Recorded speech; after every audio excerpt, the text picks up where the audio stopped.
אנחנו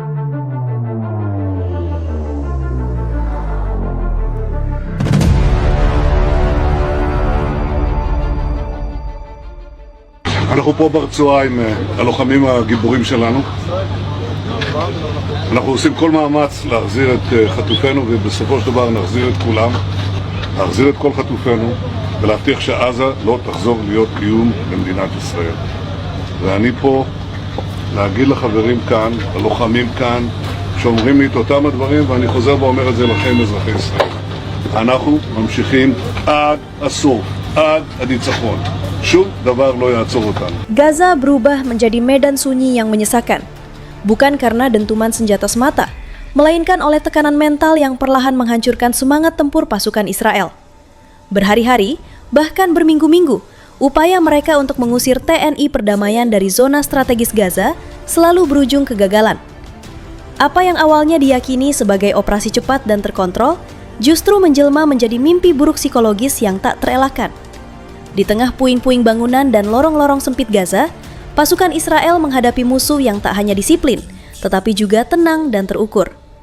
TNI perdamaian tak terpancing provokasi, tak terjebak perang emosi, dan justru tampil dengan pendekatan taktis yang membuat lawan kehilangan arah. Setiap pergerakan Israel seolah sudah terbaca. Setiap manuver selalu mentok di tembok yang sama kegagalan. Laporan internal menyebutkan bahwa moral pasukan Israel di Gaza berada di titik terendah dalam sejarah operasi mereka.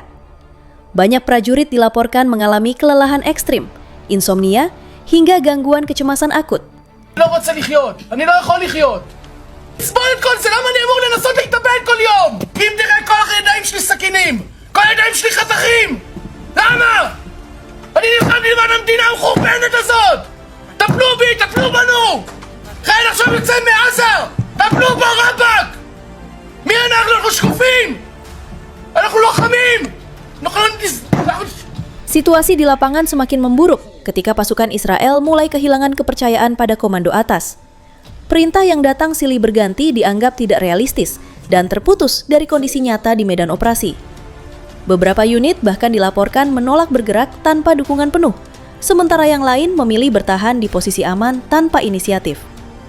Sebaliknya, TNI Perdamaian justru memperkuat citra sebagai pasukan profesional yang fokus pada stabilitas dan perlindungan warga sipil.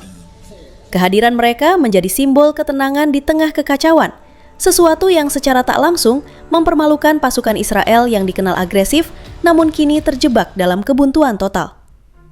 Puncak dari kehancuran mental itu terjadi ketika sebuah kesepakatan darurat tercapai. Setelah evaluasi internal yang panjang dan penuh ketegangan, Komando Israel akhirnya mengambil keputusan pahit, menghentikan seluruh upaya ofensif dan menyatakan penyerahan kepada TNI Perdamaian di sektor Gaza. כשהמפקד ייקח את האמת, יש לי ממש משלשל בתחתון, ואני לא אומר לך את זה סתם. אתמול הייתי במעשים, ומתחילת המעשים כבר היה לי שירותים, ואני כמעט עשיתי קקי בתחתונים שלי. כמעט. ואסור להפעיל את העמדה, אז הלכתי ורציתי להעיר את הבן אדם שפניי בפנן, וכמעט יצא לי קקי בתחתונים. כמעט. הרבה שנה הלכה לי בגלל הקקי בתחתונים. Operasi-operasi awal Israel berjalan agresif, patroli intensif, manuver intimidatif, hingga pengerahan pasukan tambahan dilakukan demi satu tujuan, memaksa TNI Perdamaian angkat kaki. Namun respons yang diterima justru membuat frustasi. Tak ada reaksi berlebihan, tak ada kepanikan, tak ada kesalahan fatal. Yang ada hanya barisan pasukan TNI Perdamaian yang tenang, disiplin, dan bergerak sesuai prosedur internasional.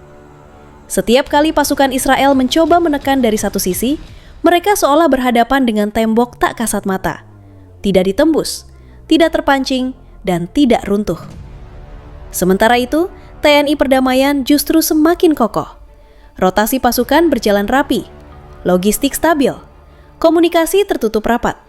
Tidak ada kebocoran informasi, tidak ada konflik internal. Tekanan yang terus-menerus akhirnya memicu kekacauan di tubuh pasukan Israel sendiri. Unit-unit mulai saling menyalahkan. Perwira lapangan mempertanyakan perintah pusat. Strategi berubah hampir setiap hari, menandakan kepanikan di level komando. Beberapa operasi dibatalkan mendadak.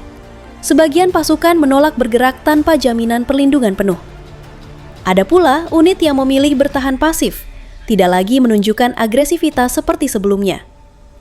Di saat pasukan Israel terjebak dalam spiral keputusasaan, TNI Perdamaian tetap menjalankan mandatnya, menjaga stabilitas dan melindungi warga sipil. Kehadiran mereka justru membuat beberapa wilayah Gaza relatif lebih aman dibanding sebelumnya. Warga sipil mulai melihat perbedaan mencolok. Jika kehadiran militer Israel identik dengan ketegangan, maka pos-pos TNI Perdamaian menjadi titik yang terasa lebih terkendali.